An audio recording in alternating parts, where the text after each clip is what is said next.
Welcome to another episode of inspiring mind conversation. Inspiring minds में हमारा ये मानना है कि दुनिया थिंकर्स, ड्रीमर्स और डूअर्स से बनी हुई है। वो लोग जो ऑर्डिनरी से आगे बढ़कर बाउंड्रीज को पुश करके और एक लास्टिंग इम्पैक्ट क्रिएट करते हैं। हम ये यहाँ सेलिब्रेट करते हैं उन एजुकेटर्स को जो लाइफ ट्रांसफॉर्म करते हैं, उन बिजनेस लीडर्स को जो सक्सेस को रीडिफाइन करते हैं, उन हीलर्स को जो होप लेकर आते हैं, उन चेंज मेकर्स को जो कम्युनिटीज को अपलिफ्ट करते हैं और उन विजनरीज को जो आने वाली जनरेशन को इंस्पायर कर रहे हैं। हम सिर्फ एक प्लेटफॉर्म नहीं है, हम एक ऐसा मूवमेंट है जो इस सोच पे टिका है कि हर बड़ा विचार, हर निष्काम प्रयास और हर बोल्ड स्टेप रिकॉग्निशन डिजर्व करता है। हम ये कॉन्वर्सेशन आप तक इसलिए लाते हैं ताकि कि जब हम किसी चेंज मेकर्स वर्क को ऑनर करते हैं तो हम दूसरों के लिए भी एक स्पार्क क्रिएट करते हैं। पैशन, रेजिलियंस और इम्पैक्ट की इस जर्नी के को शेयर करके हमारी कोशिश है कि ज्यादा से ज्यादा लोग आगे आए, एक्शन लें और दुनिया को बदलें। हम आज हमारे साथ जुड़े हैं एक profiling journalist, writer, thinker, educationist और सोशल क्रूसेडर, जिन्होंने पिछले 3 दशकों से भी ज्यादा समय से समाज की सेवा और सिस्टमेटिक ट्रांसफॉर्मेशन के लिए काम किया है। 1998 में वो एक वॉलेंट्री ऑर्गेनाइजेशन के हेड हैं जो सोसाइटी के डिप्राइव्ड सेक्शन स्टूडेंट्स को अपलिफ्ट करने के लिए डेडिकेटेड है। कैरियर प्लस एजुकेशनल सोसाइटी के जरिए उन्होंने फिलेंथ्रोपी, सोशल ऑर्गेनाइजेशन और गवर्नमेंट डिपार्टमेंट के साथ मिलकर SC, ST, OBC, माइनॉरिटीज और BPL कैटेगरीज के हजारों स्टूडेंट्स का करियर ओरिएंटेशन ट्रेनिंग, कोचिंग और गाइडेंस प्रोवाइड किया है। एजुकेशन के अलावा उन्होंने इंडियन मीडिया में एक फियरलेस वॉइस है। 2009 में उन्होंने डायलॉग इंडिया की शुरुआत की, जो हिंदी और अंग्रेजी दोनों में पब्लिश होने वाली एक मंथली न्यूज मैगजीन है। उनकी लीडरशिप में डायलॉग इंडिया गुड गवर्नेंस के एक स्ट्रॉन्ग चैंपियन के बनकर उभरा है, जिससे बड़े स्कैम्स एक्सपोज हुए हैं, सिस्टमैटिक लूप होल्स के सामने लाए हैं और करप्शन फ्री एडमिनिस्ट्रेशन, डिमोक्राइजेशन और रूल ऑफ लॉ की आवाज उठाई है। लीड इंडिया पब्लिशर एसोसिएशन द्वारा best upcoming publication in India के अवार्ड से सम्मानित वो मौलिक भारत में भी एक पाइवट रोल प्ले करते हैं, जो देश के अलग अलग इंटेलेक्चुअल्स के साथ लाके एक यूनिफाइड विजन डॉक्यूमेंट और एक्शन प्लान बनाने का काम कर रहे हैं। उनके इस एक्स्ट्रा ऑर्डिनरी कॉन्ट्रीब्यूशन के लिए उन्हें ग्लोबल रिकॉग्निशन मिल चुका है, जिसमें UN एफिलिएटेड इनकॉग्नो द्वारा दिया गया prestigious award, Rex Global Fellowship और करमवीर चक्र अवार्ड शामिल है। Our guest of this conversation is Mr. Anuj Agrawal. Anuj sir, thank you so much for joining us today. बहुत बहुत धन्यवाद विशाल। सबको नमस्कार, जितने सारे व्यूअर्स हैं उन सबको मेरा बहुत बहुत नमस्कार। और ये इतना सारा मेरे बारे में बताया, पता नहीं थोड़ा थोड़ा करते रहे, कितना अच्छा है कितना बुरा है तो समय और सारे दर्शक बताएंगे, श्रोता बताएंगे। लेकिन चरेवेती चलते रहो और करते रहो काम। और आप तो मेरे साथ जुड़े रहे हो, आपने देखा एक स्टूडेंट के रूप में भी, एक फैकल्टी के रूप में भी, हर दिन हम लोगों को लगना पड़ता है, हर दिन मेहनत करनी पड़ती है और हर अनगढ़ पत्थर को निखारना पड़ता है। तो ये पत्थर से लेकर शिव तक की यात्रा होती है और इसमें हमें ईश्वर ने एक तरीके से कुम्हार के रूप में एक हमारी पोजीशन रखी है कि हम उस मिट्टी से, जो अनगढ़ सी मिट्टी है, उससे नए नए बर्तन बनाते रहते हैं और वो सब कहीं ना कहीं अपना रोल समाज में बड़े अच्छे से प्ले करते हैं और कुछ अगली कड़ियाँ जोड़ते जाते हैं। तो मुझे लगता है कि मैं सौभाग्यशाली हूँ और मुझे आज अच्छा लग रहा है कि मैं आपके साथ इंस्पायरिंग माइंड ने जो एक बड़ी शानदार पहल की है और बड़ी मैच्योर पहल की है। एक्चुअली पॉडकास्ट बहुत होते हैं लेकिन मैच्योर और एक लॉजिकल, जिसमें एक डिस्कशन भी हो और जिसका इम्पैक्ट बहुत पावरफुल हो, ऐसे डिस्कशन बहुत कम होते हैं। और आपने वो काम शुरू किया तो मेरी शुभकामनाएं आपके साथ हैं और ये निश्चित रूप से दिन दुगनी रात चौगुनी तरक्की करेगा। और कुछ भी ऐसा जो हमारे समाज को, हमारी नई जनरेशन को, हमारे यूथ को इंस्पायर करे, उसको मोटिवेट करे मुख्य धारा में आने के लिए, समाज में उसको अपनी एक पहचान बनाने के लिए भी और कुछ अपनी तरफ से कंट्रीब्यूट करने के लिए भी, तो उसमें हम आप मिलकर कुछ रोल प्ले करते हैं, तो ये हम सबके लिए सौभाग्य की बात है। सर, करियर प्लस से मेरा भी लगाव रहा है और मैं जुड़ा हुआ भी था एज ए स्टूडेंट आल्सो, और कुछ समय के लिए एज अ फैकल्टी आल्सो, जब मैं सपोर्ट कर रहा था आपके लखनऊ डिवीजन को। तो sir, career plus educational society के ऑलमोस्ट 30 साल हो चुके हैं। सो इन जी 30 साल के सफर में आपकी क्या चुनौतियां और उपलब्धियां रही हैं सर? देखिए, किसी भी कोचिंग इंस्टीट्यूशन के लिए हर दिन एक चुनौती होता है। और एक एक जब आप एक फॉर्मल एजुकेशन इंस्टीट्यूशन होते हैं तब आपके लिए चीज़ें बहुत आसान होती हैं, क्योंकि कम से कम आपको कुछ नहीं देना होता, तो डिग्री जरूर दे देते हो स्टूडेंट्स को। लेकिन कोचिंग में स्टूडेंट डिग्री लेने नहीं आता है। कोचिंग में स्टूडेंट पढ़ने आता है और उसका एक ही पर्पज होता है उस पढ़ाई का, कि उसको सिलेक्शन मिले। अगर हम सिलेक्शन नहीं दे पाते तो हमारी रिलेवेंस खत्म हो जाती है। और अगर 1 साल 2 साल भी अगर रिजल्ट प्रोड्यूस नहीं करते तो इसका मतलब हम मार्केट से बाहर हो जाते हैं। तो हर दिन हमारा एग्जाम होता है, हर दिन हमें सर्विसेज देनी पड़ती है, हर दिन हमें रिजल्ट देना पड़ता है। और ये अगर हम 30 साल तक लगातार इस जर्नी में बने रहे तो उसके पीछे सबसे बड़ा हमारा जो एफर्ट है और हमारा जो आउटपुट है वो यही रहा है कि हमने लगातार रिजल्ट्स दिए, लगातार सिलेक्शंस दिए, और जो भी स्टूडेंट एक एक्सपेक्टेशन से हमारे पास आया उसको हमने उसके गोल तक पहुंचाया। और ये हजारों लोगों की जर्नी है, इसमें इतने सारे लोग जुड़े हैं हमारे अलग अलग सेंटर्स पे और अलग अलग एग्जाम के लिए जुड़े, और सबने अपने अपने गोल अचीव किए। तो ये हमारे लिए एक सेटिस्फेक्शन की बात है कि हम वो जो चाहते हैं सरकारों के अलग अलग सिलेक्शन बोर्ड, उनकी रिक्वायरमेंट पर, उनकी एक्सपेक्टेशन पे हमारे स्टूडेंट्स खरे उतरे। सर, आपकी संस्था की भूमिका लंबे समय से केंद्र और राज्य सरकारों के साथ मिलकर गरीब और वंचित विद्यार्थियों को निःशुल्क कोचिंग उपलब्ध कराने की रही है। इस तरह की योजनाएं क्या सच में प्रभावित रहती हैं? देखिए, हम विशाल बहुत सारा काम हमने किया जो हमें बिना सरकार को भी किया, और हम लगातार एज ए एनजीओ ही काम करा, लेकिन हमने बहुत सारा जो हमने किया स्टूडेंट से मार्केट में हम एडवाइस करते थे और फीस लेके उनको पढ़ाते थे। फीस कम हो सकती है, ज़्यादा हो सकती है, अलग एक फैक्टर था। लेकिन जब हमने काम किया तो उसके कुछ सालों बाद जब उसके अच्छे परिणाम आने लगे और एक अच्छी पॉपुलरिटी बढ़ी, तो सरकार ने हमसे खुद कांटेक्ट किया कि बोले हम ये कुछ योजनाएं लॉन्च कर रहे हैं, संसद ने ही पास करी है, और इनको इम्प्लीमेंट करने के लिए हमारे पास कोई अच्छी इफेक्टिव एनजीओ नहीं है जो एजुकेशन फील्ड में, स्पेशली कोचिंग फील्ड में काम करते हैं। तो आप इनको हम कैसे शेप अप करें, हमें हेल्प कीजिए और इनको इम्प्लीमेंट भी कीजिए। तो हमारे लिए एक चुनौती थी कि सरकार के साथ काम करने का पहला अवसर भी था, और अपनी तरफ से सरकार की तरफ से हमारे पास आया था, तो हमने उनके साथ मिलकर स्कीमों को फॉर्मल रूप दिया। हालांकि कुछ स्कीम उनकी पुरानी छोटे मोटे रूप में चलनी थी, उनको मॉडिफाइड कराया और उनको नए प्रोस्पेक्ट में इम्प्लीमेंटेबल बनाया, और उनको इम्प्लीमेंट करके हमने पूरा सक्सेसफुली उनको रिजल्ट भी दिए। तो नॉर्मली गवर्नमेंट स्कीम्स के साथ, या जो गवर्नमेंट की फंडिंग होती है एनजीओ को, उनके साथ ये जुड़ा होता है कि ये तो सब, इसमें कुछ नहीं होता है और ये सब पैसा गड़प करने का वो है। तो हमने प्रूव किया कि नहीं, गवर्नमेंट स्कीम भी इफेक्टिवली इंप्लीमेंट हो सकती है, उससे डिप्राइव्ड सेक्शंस के लोगों को फायदा हो सकता है और वो ऑनेस्टली पार्टिसिपेट कर सकते हैं और उसमें रिजल्ट भी आ सकते हैं। तो ये एक चीजों जो एक परसेप्शन था उसको हटाकर एक नए सिरे से एक नया परसेप्शन, एक कॉन्फिडेंस बिल्डिंग का सरकार के अधिकारियों के बीच में भी, डिप्राइव्ड सेक्शन के स्टूडेंट्स के बीच में भी, और हमारी अपनी मार्केट के बीच में भी, कि हाँ, हम एक बड़े क्रेडिबल इंस्टीट्यूशन है जो अपार्ट फ्रॉम द गवर्नमेंट हो या प्राइवेट हो, हम अपना काम उतनी ही शिद्दत से, उतनी ईमानदारी से करते हैं। और ये मुझे लगा कि बीइंग एनजीओ जब हम काम कर रहे हैं तो ऐसे लोग, बच्चे जब हमने उनकी एडवाइस की है और वो बच्चे आए, तो हमें बड़ा आश्चर्य हो कि भारत में इस तरह के बच्चे भी हैं, इतनी खराब स्थितियां भी हैं, इनके पास कुछ है ही नहीं। कई बच्चे तो ऐसे थे जिनके पास घर से आने जाने, किराए के पैसे नहीं थे बस से आने जाने के लिए। तो जब इतनी दयनीय अवस्था में आते हैं, और कई बहुत टैलेंटेड थे, उनको सिर्फ अच्छा प्लेटफॉर्म नहीं मिल रहा था, अच्छा एनवायरनमेंट नहीं मिल रहा था, तो कम से कम हमने सोचा कि जब हमें गवर्नमेंट फीस दे रही है तो हम तो अपने कमिटमेंट से ही पढ़ाएं।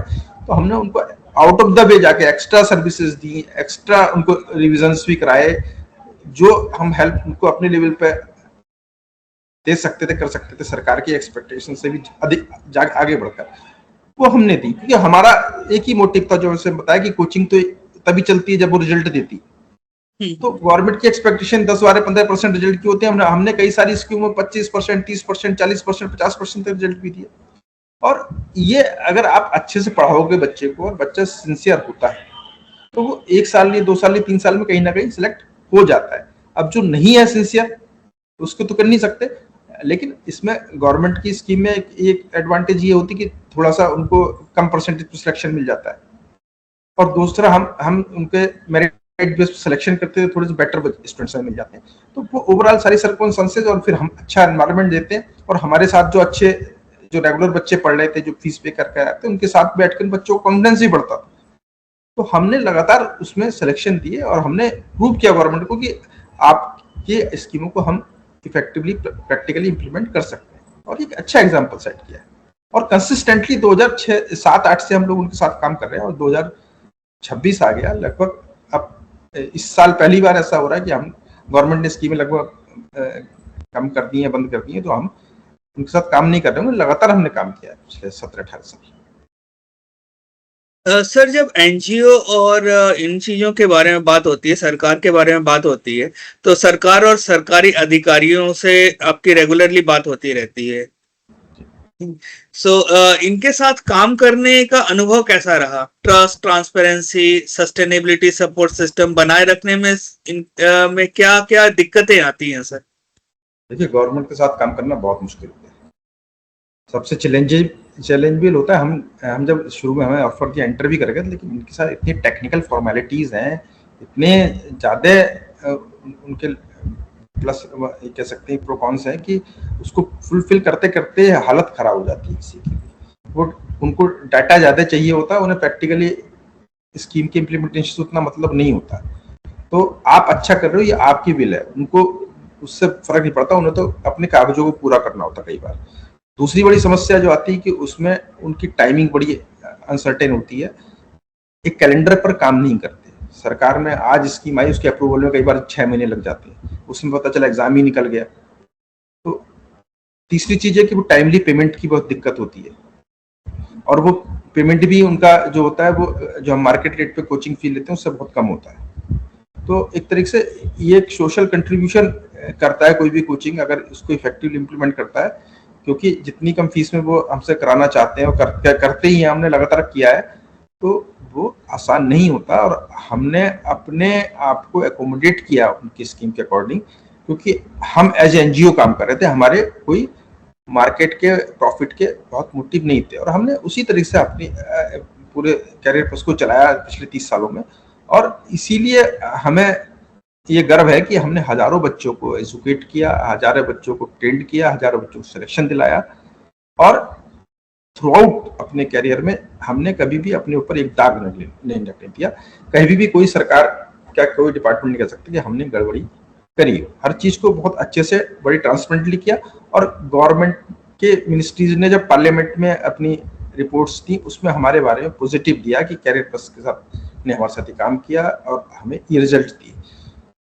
उनकी डॉक्यूमेंट्री बनी, उनमें भी कैरियर प्लस का जिक्र आया कि जो हमारी बेस्ट परफॉर्मेंस रही जिन जगह पे। तो ये एक कमिटेड होकर काम करने का होता है। गड़बड़ी बहुत सारे लोग करते हैं, बहुत सारे उन पर एक एक्शन भी होते हैं, आप लगातार देखते रहते होगे, लेकिन अगर आपकी नीयत अच्छी है तो आप उसको अच्छा दे सकते हैं। सर, मैं खुद जुड़ा रहा हूँ कैरियर प्लस से, सो मैं जानता हूँ कि किस टाइप के डेडिकेशन के साथ मैं भी जब था वहां पर, साथ में आपके छोटे भाई की तरह हमेशा मुझे ट्रीट किया गया वहां पर कि यार, जब मन किया आया, जब मन किया चला गया। और जिस जिस तरह का काम मैंने सीखा वहां पर कि एनजीओस को कैसे संभाला जाता है और एनजीओस को कैसे किया जाता है, तो कैरियर प्लस डेफिनेटली उस गुड बुक में होना ही चाहिए। ना होने का तो सवाल ही पैदा नहीं होता है।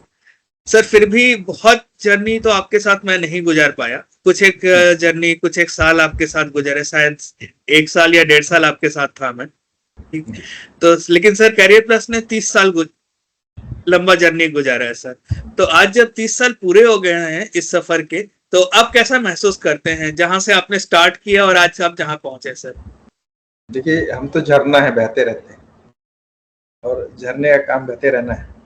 और हमारे साथ लोग आते हैं, एक तरीके से जैसे एक ट्रैम चलता रहता है, लोग आते हैं, जब अपनी मंजिल पहुंचती है उतर जाते हैं। आप भी आए, 1-1.5 साल रुके, अपनी मंजिल पे पहुंच गए तो निकल गए। तो हम कभी नहीं चाहते कोई हमारे पास ज्यादा देर रुके, हमसे सबसे कम पैसों वाला टिकट ले और सबसे जल्दी उतर जाए, है नहीं?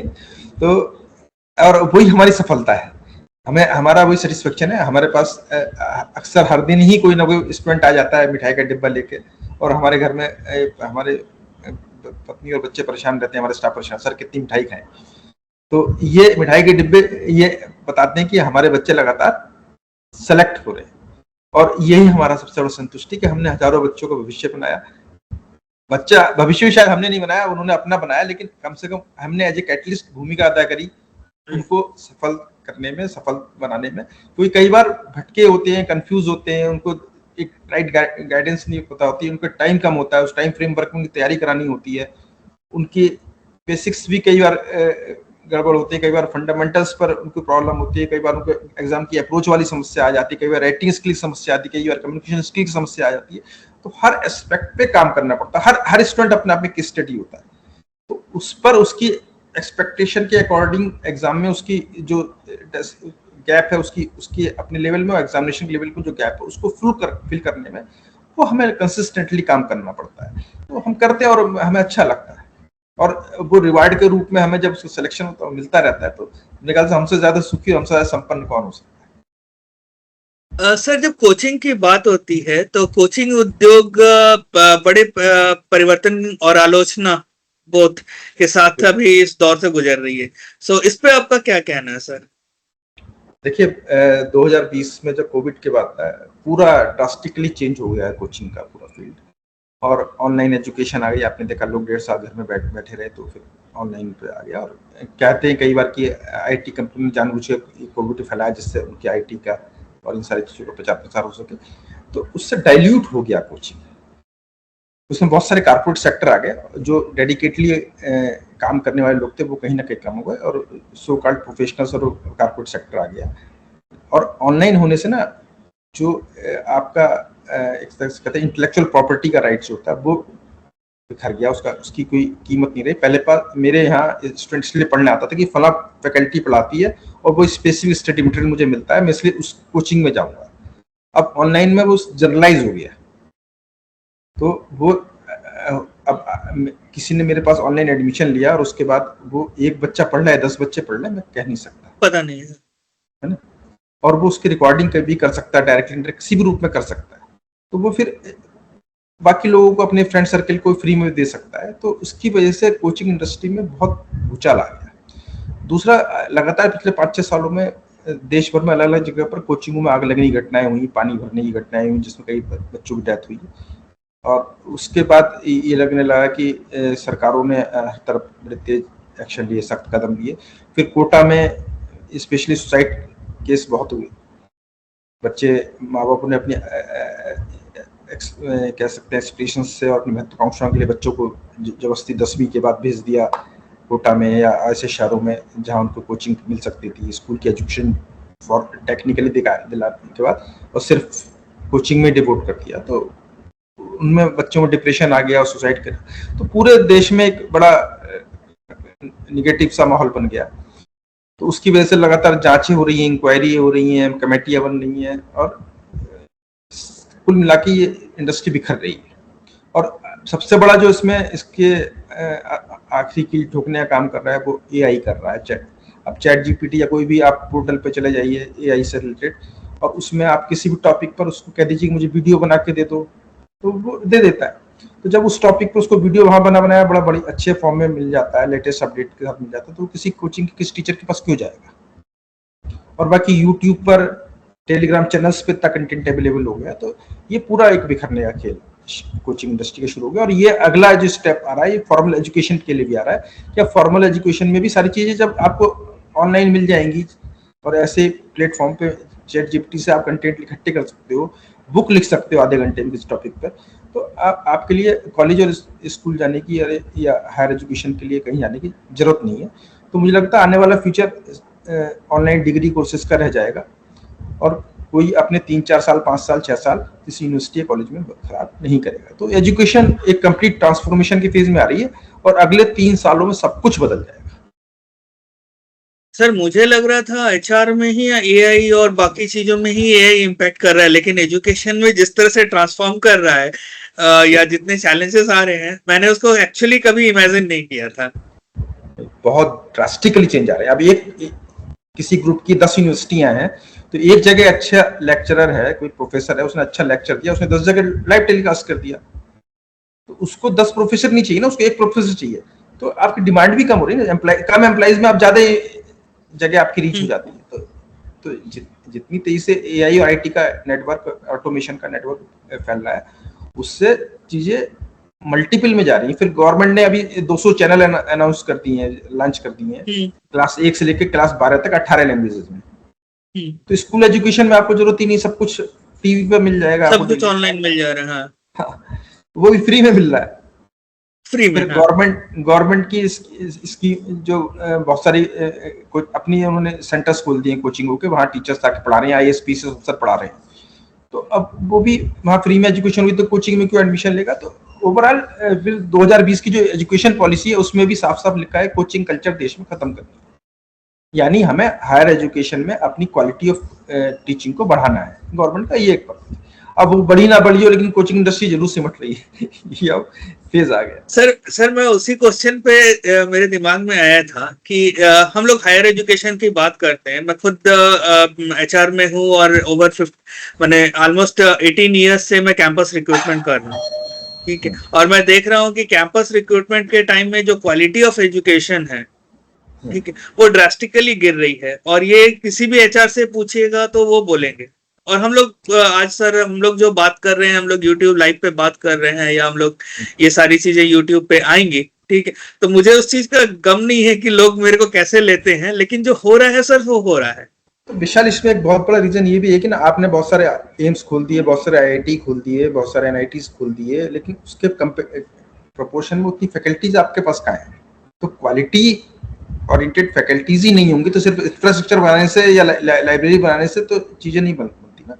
और फिर बहुत सारी प्राइवेट यूनिवर्सिटी खुल गई, अब वो सब पैसे दे के डिग्री दे रही है। अब वो डिग्री लेके निकल भी रहा है, अच्छे परसेंटेज भी ले रहा है, लेकिन उसके पास वो स्टफ ही नहीं है, उसके पास क्वालिटी नहीं है। फिर हमारी जो सोशल मीडिया है, उसने हमारे कहीं ना कहीं हमारी जो नई जनरेशन है उसका माइंड श्रिंक कर दिया है। वो उस तरीके से कॉन्सेंट्रेट कर ही नहीं पा रही नॉलेज के लिए, विजडम के लिए। तो ये ओवरऑल हर सेक्टर का डेप्रिसिएशन का मुझे लगता है फेज है, और ये एक बड़ा चैलेंज है हमारे लिए और सब पूरी दुनिया के लिए। अब कैसे इसका सामना करते हैं, कैसे इसका आउटपुट निकालते हैं, ये तो मुझे लगता है भविष्य के पेट में ही है। सर 2009 में आपने एकाएक डिसाइड किया डायलॉग इंडिया के प्रकाशन का, और फिर उसके संपादन का ख्याल ये कैसे आया सर? देखो, कोचिंग में हम एक मैच्योर सेटल्ड फेज में पहुंच चुके थे 2007-8 में, और हम एक अच्छी आदमी भी कर रहे थे और अच्छी रेपुटेशन भी थी और अच्छे रिजल्ट दे रहे थे। एक सैचुरेशन आ रहा था, और मेरी शुरू से मैं थोड़ा सा समाज के लिए ओरिएंटेड भी रहा हूँ, कुछ ना कुछ करना है, कुछ एडिशनली करना है, तो लिखने पढ़ने का शौक रहा ही है। तो एक पत्रकार बनने का मन में सपना था भी, और एक एक्टिविस्ट बनने का भी सपना था। तो मुझे लगा कि मैं जब थोड़ा फाइनेंशियली भी सेटल हूँ, फैमिली भी स्टेबल पोजीशन में आ गई है, तो कंप्लीट हो गई है, अब मैं कुछ समाज के लिए सोच सकता हूँ, कर सकता हूँ, तो कुछ नया करूँ। तो हम लिखने पढ़ने वाले लोग तो पहला काम तो लिखने का ही कर सकते हैं। और उस समय बहुत सारे देश में जो यूपीए गवर्नमेंट थी, और बड़े स्कैम्स सामने आने लगे, तो मन में बहुत था, घुटन थी कि भाई कुछ जो हो रहा है सही नहीं चल रहा देश में। जितना अच्छा यूपीए 1 का कार्यकाल रहा, उससे उल्टा यूपीए 2 में चल रहा है, और देश कहीं ना कहीं नेगेटिव में जा रहा है। और वो सारा जो चल रहा था, उससे हमारी सनातन संस्कृति, हमारा राष्ट्रवाद, हमारा जो भारतीयता था, और जो हमारे स्वावलंबन के मॉडल थे भारत के बनाने के, वो उनके अगेंस्ट चल रहा था, और पूरे देश में गवर्नेंस का कॉन्सेप्ट गायब हो गया था। तो हमें लगा कि इस समय हमें एक्टिव होना पड़ेगा, हमारा अपना रोल प्ले करने का टाइम आ गया। और मैं अगर देश से लेता रहा और मैं देश को दूं नहीं, तो फिर मेरा कोई मतलब नहीं है इस जीवन का।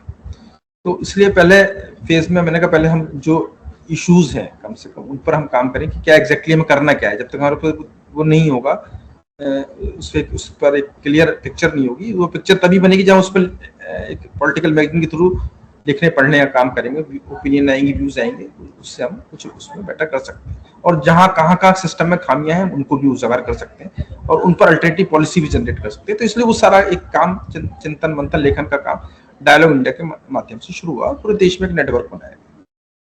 तो वो जब मैंने शुरू किया तो मुझे लगा पूरे देश में एक उबाल सा है, लोगों में बड़ा रोष है, गुस्सा है, और मेरे पास बहुत सारी फाइलें, बहुत सारे एक्सपोजेज आने शुरू हो गए कि गवर्नमेंट के फला सिस्टम में फला गड़बड़ है, फला सिस्टम में गया। कुछ हमने भी इन्वेस्टिगेशन किए, तो हम एक इन्वेस्टिगेटिव जर्नलिज्म वाला भी एक फॉर्मेट में भी आ गए।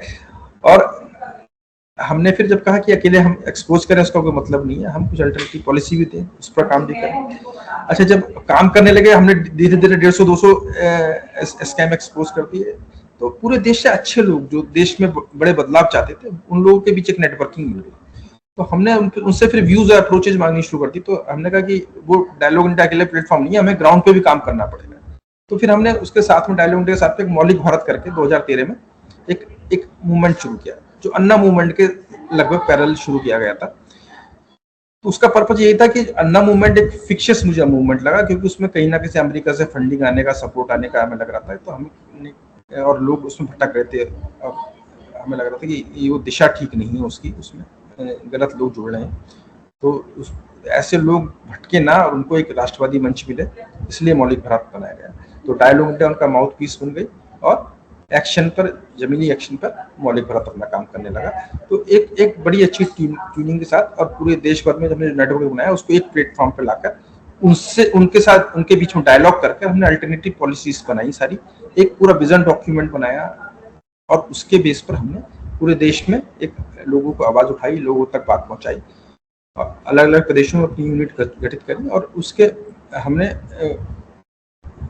रियल जो क्रक्स है भारत की, भारत तत्व की, जो कहते हैं इंडिया एलिमेंट जो है, वो क्या है, और उस पर, उसके अकॉर्डिंग देश में क्या बड़े चेंज होने चाहिए, इस पर हमने एक पूरा डॉक्यूमेंट बनाकर दिया समाज को, देश को। और उसका इम्पैक्ट इतना अच्छा पड़ा कि जब 2014 का लोकसभा चुनाव था, तो बीजेपी उस समय मोदी जी के नेतृत्व में बड़े तेजी से काम कर रही थी और लग रहा था परिवर्तन की वाहक बन जाएगी। तो उनकी जो विजन डॉक्यूमेंट कमेटी थी, उनका जो घोषणा पत्र की कमेटी थी, मैनिफेस्टो की, उन लोगों ने हमें बुलाया और हमारे विजन डॉक्यूमेंट से, हमारे जो हमने सारे रिसर्च किए थे, उनमें से मैक्सिमम पॉइंट अपने विजन डॉक्यूमेंट में, अपने मैनिफेस्टो में एकोमोडेट किए। तो ऑटोमेटिकली वो फिर जब सरकार 7 मई 2014 वो इम्प्लीमेंट होने शुरू हो गए। तो पिछले 12 सालों में उनमें से बहुत सारी चीजें जमीन पे इम्प्लीमेंट हुई, और देश में एक बड़े बदलाव की जो सब लोगों ने महसूस किया, हाँ देश में एक बड़े बदलाव है, गवर्नेंस आई है, इलेक्शन रिफॉर्म भी हुए हैं, बड़ा तेज डेवलपमेंट हुआ है, और बहुत तेजी से एम्प्लॉयमेंट भी जनरेशन हुआ है, इंडिया सेंट्रिक बातें होनी शुरू हुई, हम स्वदेशी पर भी आए। पहले तो सिर्फ विदेशी तकनीक आती थी, विदेशी पैसा आता था, फिर मेड इन इंडिया पे नहीं आया, लेकिन मेक इन इंडिया पे आए। अब दूसरे फेज में अब मेड इन इंडिया पे भी काम होने लगा, डिफेंस में हमने बहुत सारे प्रोडक्शन शुरू कर दिए, हमने अंतरिक्ष में बड़ा अच्छे काम किए। तो हम कहते हैं चाइना जब अपना डेवलपमेंट कर सकता है तो हम भारत क्यों नहीं कर सकते। और मोदी जी ने उस विजन पर बड़ी तेजी से काम किया, हमने अपने सपने देखा। तो हमारा भी गिलहरी की तरह हमारी संस्था का, हमारे साथ जुड़े लोगों का उस भारत के बड़े बदलाव में योगदान है। और सबसे बड़ा हमारा जो कंट्रीब्यूशन अगर मैं कहूँ तो वो एक तो करप्शन के इश्यूज पे था, गवर्नेंस के इश्यूज पे था, लेकिन इलेक्शन रिफॉर्म में जितना भी काम हुआ पिछले 12 साल, वो सारा मौलिक भारत का उसमें काम है। इलेक्शन वाच भी काम करता है और एक एडीआर भी काम करता है, उनका वो एक अलग सेटअप, इंटरनेशनल फ्रेम में काम करते हैं, उनको फंड आता है, उससे रिटायर्ड आई अफसरों का वो है। लेकिन वॉलंटरली जमीनी लेवल पर इलेक्शन कमीशन की कमियों को निकालना, उसको लगातार उन पर प्रेशर बनाकर उसको चेंज कराना, ये काम हमने किया। एफिडेविट क्रांति देश में हम लाए, जो मैनिफेस्टो, वो इलेक्शन के टाइम कोई कैंडिडेट जब खड़ा होता है उसको एक एफिडेविट भरना होता है, अपनी क्रेडेंशियल्स सारे बताने होते हैं पब्लिक के सामने, अपने मतदाताओं को। तो उसमें लोग भरते ही नहीं थे, उसको खाली छोड़ देते थे, जो फर्जीवाड़ा था उसमें। तो हमने सबसे पहले अरविंद केजरीवाल का मैनिफेस्टो, मैंने उसका जो एफिडेविट है, मैंने इलेक्शन कमीशन के सामने एक्सपोज किया जब वो डिक्लेयर कर रहे थे 2014 के इलेक्शन की। मैंने कहा ये फर्जीवाड़ा चल रहा है और आप कह रहे हो कि हम फ्री एंड फेयर इलेक्शन करा रहे हैं।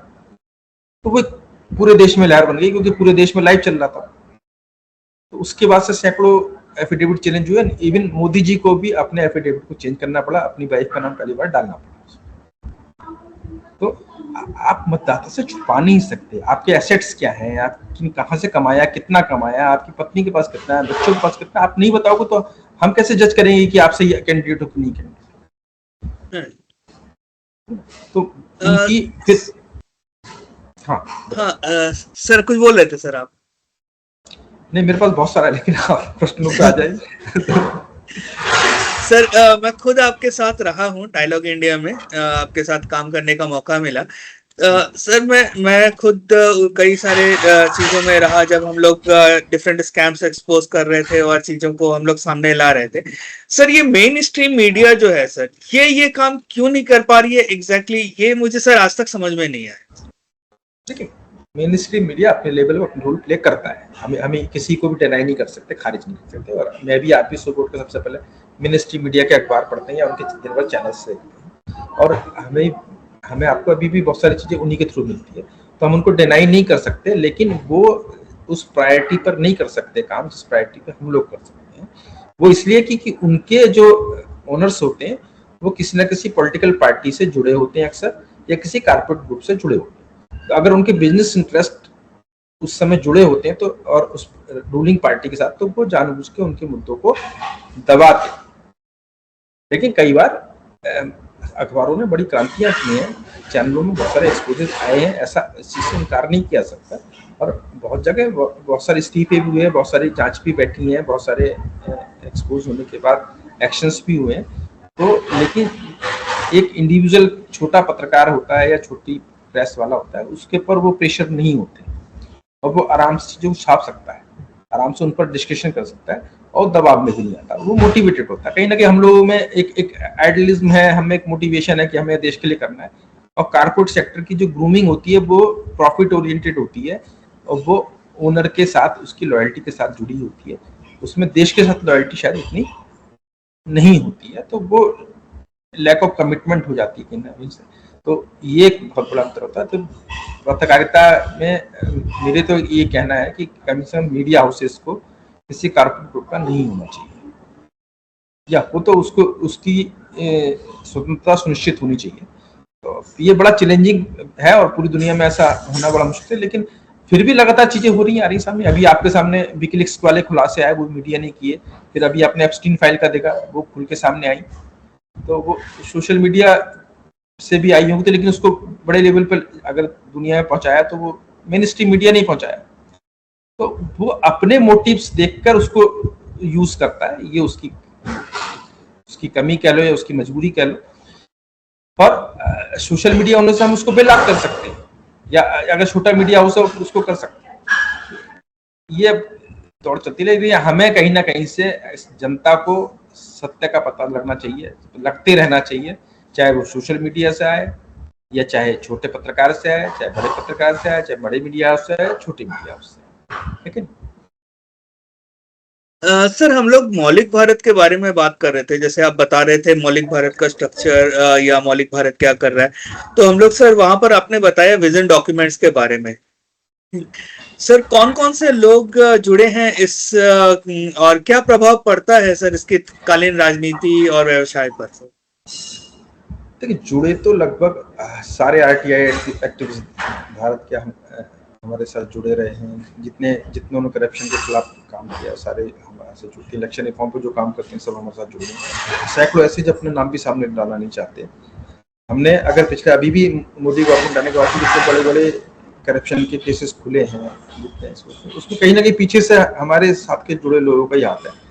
हमने डायरेक्टली कभी नहीं लिया होगा क्रेडिट उसका, लेकिन हमारी कोशिश रहती है कि वो चीजें सामने आए, चाहे हमारे प्लेटफॉर्म से आए, किसी और प्लेटफॉर्म से आए, क्योंकि चेक एंड बैलेंस होता रहना चाहिए सिस्टम।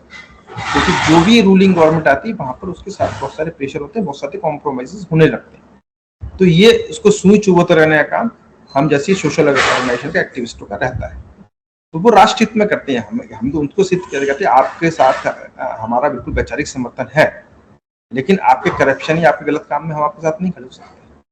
हम आपके अच्छे कामों में आपके साथ हो सकते हैं।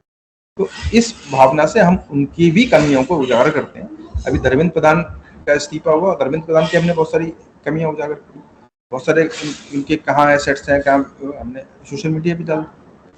हमारी कोशिश रहती है हर चीज कहीं ना कहीं डायरेक्टली इनडायरेक्टली जनता तक पहुंचे, उस पर एक्शन हो, और आगे से पॉलिटिकल पार्टियां हों या सरकारें हों, उनको कंपेल रहें कि बोले अगर ऐसा करेंगे तो यार गड़बड़ हो जाएगी। तो ये कंसिस्टेंटली हमें चेक एंड बैलेंस रखना पड़ता है। और आज भी हम चाहे सुप्रीम कोर्ट हो, चाहे कोई भी कॉन्स्टिट्यूशनल बॉडी हो, स्टेट के गवर्नर्स हो, राज्यपाल हो, राष्ट्रपति, कहीं भी हम उनको मेमोरेंडम भेजते हैं, हमने लगातार देखा उस पर रिस्पॉन्स आता है, उस पर एक्शन होता है। ये हमारी क्रेडिबिलिटी है, क्योंकि मानते हैं कि मौलिक भारत में जितने लोग जुड़े हुए हैं वो इनका कोई स्वार्थ नहीं है, ये सिर्फ देश प्रेम में, राष्ट्र हित में अच्छे सुझाव देते हैं या अच्छे एक्सपोजर ऐसे करते हैं जिससे सिस्टम में सुधरे, सरकार की छवि सुधरे और जनता को ज्यादा से ज्यादा फायदा। तो हमारा एक ही मोटिव है, देश प्रथम है और जनता के हित प्रथम है, और चाहे राष्ट्रवादी के नाम पर अगर गलत कर रहा है तब भी हम उसको एक्सपोज करेंगे, और जो देशद्रोही के नाम पर कर रहा है वो तो हम करते ही करते हैं, गलती कहीं बर्दाश्त नहीं। भरे इस देश में सबके बीच में वैचारिक मतभेद होता है, सो आप सारे इन लोगों को एक प्लेटफॉर्म पे कैसे लेकर आ पाए सर? कुछ को साथ लाए, कुछ के विचार लिए हमने। हमारा उद्देश्य था कि हर एक के पास कुछ ना कुछ अच्छा है, देश के लिए जो सोच रहा है उसके लिए राष्ट्र प्रथम की अगर भावना है तो हमारे लिए एक ही पैरामीटर था। वैचारिक तो अब वैचारिक स्पष्टताएं कई बार नहीं होती लोगों को, तो लेकिन उनके पास विचार बड़े अच्छे होते हैं। तो हमने ऐसे ही किया, पूरे देश के हमने कम से कम 1-1.5 साल 2 साल लगाए, हमने पूरे देश में अलग अलग जो थिंक टैंक थे, अलग अलग सोच रहे देश के बारे में, उन सब विचारों को एक साथ इकट्ठा किया, फिर उसको फिल्टर करके चीजें समराइज करी और उसके बाद विजन डॉक्यूमेंट। तो ये चैलेंज तो है, और उसमें कई बार कोई हमें कहता तुम वामपंथी हो, कोई कहता सोशलिस्ट हो, कोई कहता राष्ट्रवादी कोई कांग्रेसी कह देता। तो ये तो होता है, लेकिन हमने कहा हमारे लिए जो किसी भी विचारधारा में वो अच्छी बात है, अगर उसको लिया जाता है देश के तो क्या परेशानी। तो हमने उस पॉइंट ऑफ व्यू सर आपको आपके कार्य के लिए अनेक राष्ट्रीय एवं अंतर्राष्ट्रीय पुरस्कार मिले, क्या रहा सर इनका प्रभाव आपके कार्यों पर? अच्छा लगता है, लोग रिकॉग्नाइज करते हैं। मैं तो कभी किसी दिन कहता है, मिलता है हमें, फोन करता है, मेल करता है कि आप फला दिन करते हैं, पहले तो हमें लगता है जाए ना जाए, फिर तो सम्मानित कर रहा है तो उस गलत काम तो कर नहीं रहा। तो अगर हम नहीं लेंगे तो वो भी अपमान होता है उसका, तो लेते हैं। मोटिवेशन तो मिलता ही मिलता है हर चीजों से, बाकी तो हम अपना काम करते रहते हैं, हम तो अपने लगे हुए हैं 24/7। तो लेकिन हमारे साथ जुड़े लोगों को अच्छा लगता है, संस्था को पुरस्कार मिलता है, हमारे कामों को पुरस्कार मिलता है, तो और फिर जो साथ दूर से देख रहे हैं उनको भी इंस्पिरेशन मिलती है, और हमें भी कहते हैं कि हम सही दिशा में काम कर रहे हैं, ये भी हम समझ में आता है, क्योंकि कम से कम हम ये समझ में आता है बस कर नहीं रहे, हम सही रास्ते में चल रहे हैं। तो ऐसे पुरस्कार हमें मोटिवेट करते हैं, सही रास्ते पे चलने की प्रेरणा देते हैं। सर आजकल के बहुत से यंग लोग करप्शन या सिस्टमेटिक इश्यूज को देखकर फ्रस्ट्रेट हो जाते हैं, लेकिन उन्हें ये लगता है कि वो अकेले क्या बदलाव ला सकते हैं। आपको इतने सालों के एक्सपीरियंस के हिसाब से आप देश के यूथ को क्या सलाह देंगे कि सिर्फ वो स्पेक्टेटर बन के रहे या बल्कि नेशन बिल्डिंग में एक्टिव कंट्रीब्यूशन दें? देखो, एक बहुत गांव में छोटी सी कहावत कहती है कि एक कुत्ता भी जहाँ बैठता है ना, अपनी पूंछ से वो जगह साफ कर लेता है ना, वो इस पर ज्यादा थॉट प्रोसेस यूज नहीं करता है। तो अगर आपके कहीं भी आप गांव रह रहे हो, कस्बे में रह रहे हो, शहर में रह रहे हो, मेट्रो में रह रहे हो, आपके इर्द गिर्द कुछ गलत हो रहा है, तो आपने कुछ नहीं करना। आपके पास कंप्लेंट नंबर है गवर्नमेंट के इलेक्टेड डिपार्टमेंट के, आप उनको कंप्लेंट ही कर दो, एक कॉल ही कर दो ना, कुछ नहीं सोशल मीडिया पे डाल दो ना, एक छोटी सी वीडियो बना के या छोटा सा, उतना तो कर सकते हो ना। आपके यहाँ रोड बनी है, उसमें गड्ढे हो गए 1 महीने बाद, तो कम से कम उसके फोटो खींच के तो आप डाल सकते हो, तो उतना इतना कर लो। आप जाओगे तो सब देश जगेगा, जब आप ही सोए रहोगे तो फिर बाकी से एक्सपेक्टेशन क्या? सरकार के लिए सोशल आपका एक जो मीडिया पर जो इन्फ्लुएंसर्स होते हैं उनका कंट्रीब्यूशन बहुत बड़ा होता है, कि वो एक तरह से मीडिएटर का काम करते हैं गवर्नमेंट और पब्लिक के बीच में। तो और ये हर दिन की जरूरत रहती है, रोज चैलेंजेस पैदा होते हैं, रोज सॉल्यूशंस खोजना होता है। तो ये थोड़ी कि एक ही बार आपने कंप्लेंट कर दी और काम निमट जाएगा। आज एक एम्प्लॉई है वो अच्छे से काम कर रहा है, उसके बाद ट्रांसफर हो गया, उसका दूसरा एम्प्लॉई है वो करप्ट हो गया हो सकता है। तो हमें हमेशा नजर रखनी होती है, हमेशा सतत चेतना ही लोकतंत्र की मजबूती का सबसे बड़ा कदम है। तो जो कोई भी अवेग नागरिक है उसको लगातार जगे रहना, डंडा मजबूत रखना है और जहाँ गड़बड़ी लठिया चला देना, सिंपल रखना, अपना काम करते रहो, जहाँ गड़बड़ दी लठिया उठाओ चला दो, फिर अपना काम। तो कहते हैं घंटी बजाते रहो, तो ये घंटी बजाने का काम तो हमें करना पड़ेगा। छोटे स्तर पे करें, अगर आप ज्यादा मोटिवेटेड है बड़े स्तर पे कर सकते हैं, और ज्यादा बड़े तो और बड़े स्तर पे करते हैं। अभी देखो कुछ नए नए लड़के थे नई उम्र के, उन्होंने जंतर मंतर पे पिछले 40-50 दिनों धरना किया और सरकार में बड़े व्यापक बदलाव कर दी, पूरे एजुकेशन सिस्टम में बदलाव ले आए वो लोग। उनको खूब गाली गलौज मिली, उसमें कुछ गलत तत्व भी होंगे, लेकिन काम तो उन्होंने बड़ा कर दिया। तो कोई छोटा बड़ा नहीं होता, और कोई ऐसा नहीं कोई बड़ा आदमी कोई बड़ा काम करता है, सिर्फ नया आदमी बड़ा ही काम कर सकता है। आपके इरादे मजबूत और अच्छे होने चाहिए, तो अपने आप आपको बड़ा करते हैं। तो आप सिर्फ ठानो करना है। सर, सोशल सर्विस और फियरलेस जर्नलिज्म दोनों ही ऐसे क्षेत्र हैं जहां पर इंस्टेंट रिजल्ट्स नहीं मिलता। ये एक लंबा और पेशेंस मैनेज कर मांगने वाला सफर है, और इस लंबे सफर पे जब चैलेंजेस आते हैं तो आपको अंदर से कौन सी सोच या स्पिरिचुअलिटी सबसे ज्यादा स्ट्रेंथन कर देती है सर? देखिए, ये दोनों चीज कभी आपको रिजल्ट के लिए करनी भी नहीं होती। आप जब सोशल वर्क कर रहे हो तो आपको कुछ लाभ तो होता नहीं उसमें, और जब फियरलेस जर्नलिज्म करोगे तो आप सामने वाले को एक्सपोज ही करोगे, उसकी कमियां निकालोगे, तो वो कुछ देने वाला तो है नहीं, समझे ना?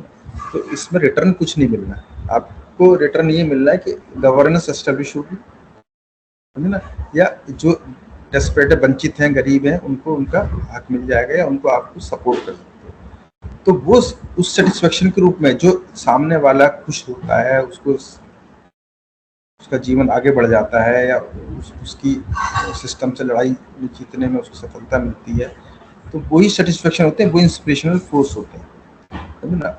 तो आपके पास अपने दालूटे का इंतजाम होना चाहिए, और आप दिमाग में महत्वाकांक्षाओं को भूल जाओ और फिर समाज सेवा भी करो, और फिर फियरलेस जर्नलिज्म करो, तो आप कर सकते हो। अगर आपकी महत्वाकांक्षाएं हैं, आपके सपने बड़े हैं, आपके लिए पैसा प्रायोरिटी है, तो फिर ये दोनों चीजें नहीं हो सकती। तो ये बैलेंस आपको समझ में आता है। अनुज सर, कॉन्वर्सेशन को अब हम लोग रैप करते हैं, ठीक है, लेकिन उससे पहले हम आते हैं सर अपने सबसे एक्साइटिंग सेगमेंट पे। इसे हम कहते हैं सर रैपिड फायर राउंड। मैं आपसे कुछ क्विक क्वेश्चंस पूछूंगा और आपसे पहला थॉट जो दिमाग में आएगा बस वही शेयर करना है सर। ठीक है, ठीक है। देश में बदलाव के लिए ज्यादा जरूरी क्या है, क्वालिटी एजुकेशन या फियरलेस जर्नलिज्म? क्वालिटी एजुकेशन तो चाहिए, तो वो होगी तो अपना बाकी सब चीजें अच्छी हो जाएगी। गुड गवर्नेंस का सबसे इम्पोर्टेंट इंग्रेडिएंट क्या है? अच्छी नीयत। अगर नीयत अच्छी है, ऊपर चाहे कैसे भी लॉ, अगर अच्छी नीयत के लोग बैठे तो फिर वो आपको बदलाव दे देंगे, आपको एकदम मजा आने लगेगा।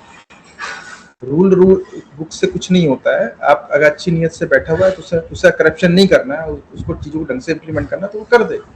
और आप 50 रूल बना लीजिए उसको।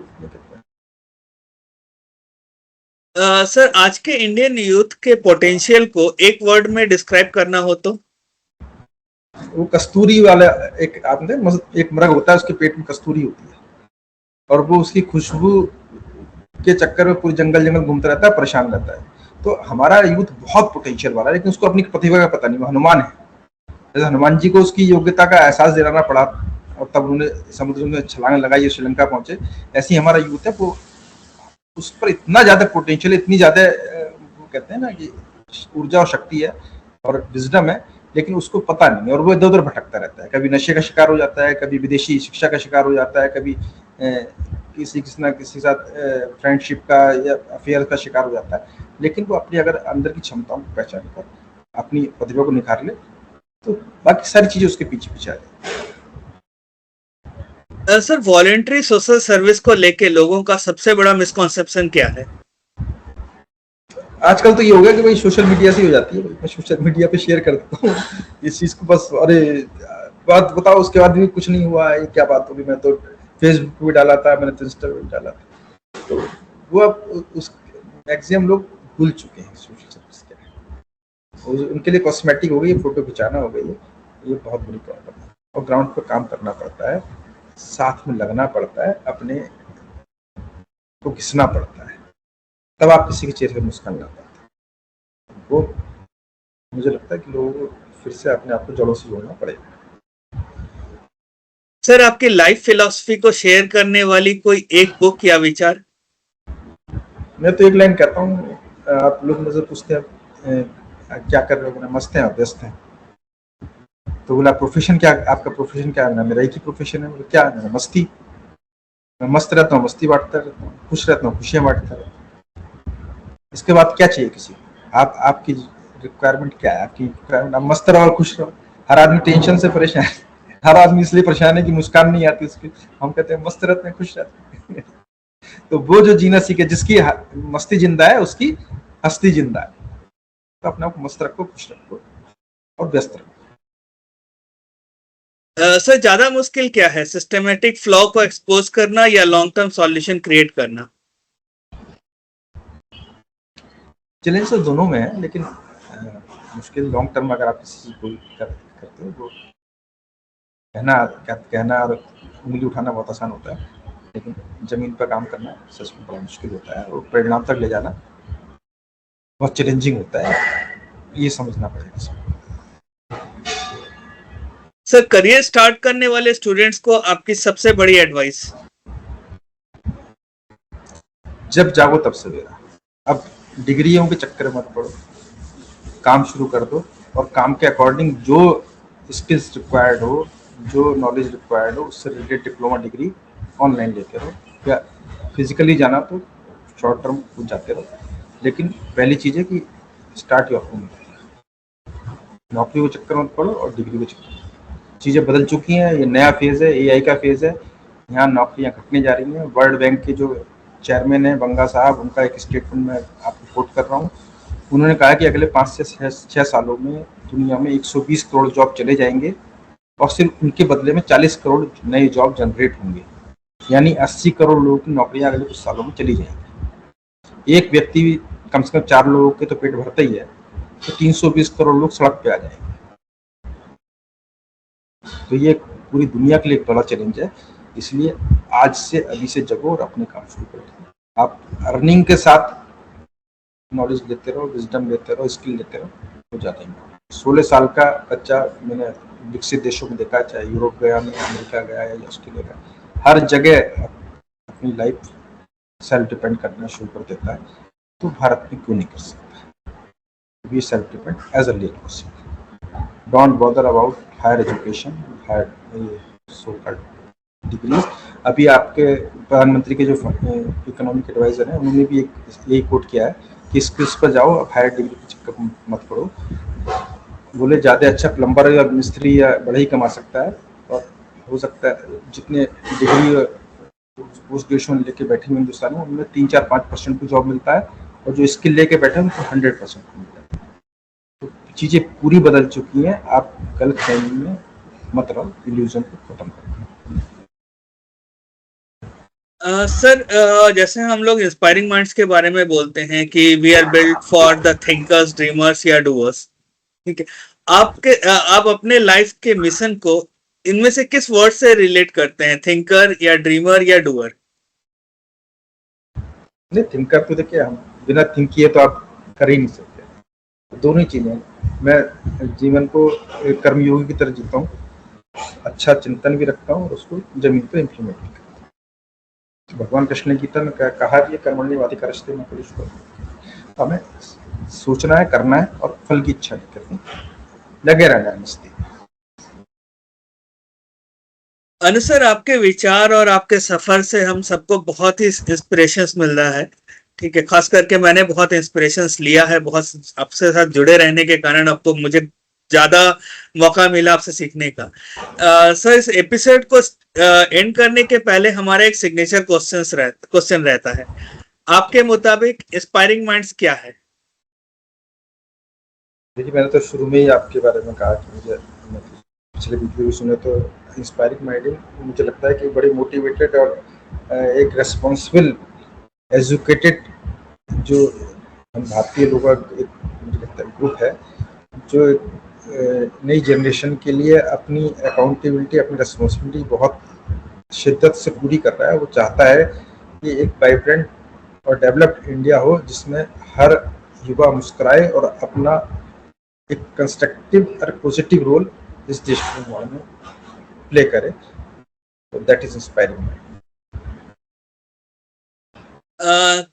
बहुत ही थैंक यू सर इस पॉइंट के लिए और आपकी जर्नी शेयर करने के लिए, अंडर प्रिविलेज्ड यूथ को करियर एजुकेशन के जरिए एम्पावर करने के लिए, जर्नलिज्म, गुड गवर्नेंस और नेशन बिल्डिंग के फ्रंट लाइंस पर खड़ा होकर और उनको साथ निभाना आपके इस रिलेंटलेस डेडिकेशन का एक बहुत बड़ा रिमाइंडर है कि ट्रू सोशल रिस्पॉन्सिबिलिटी आखिर होता क्या है।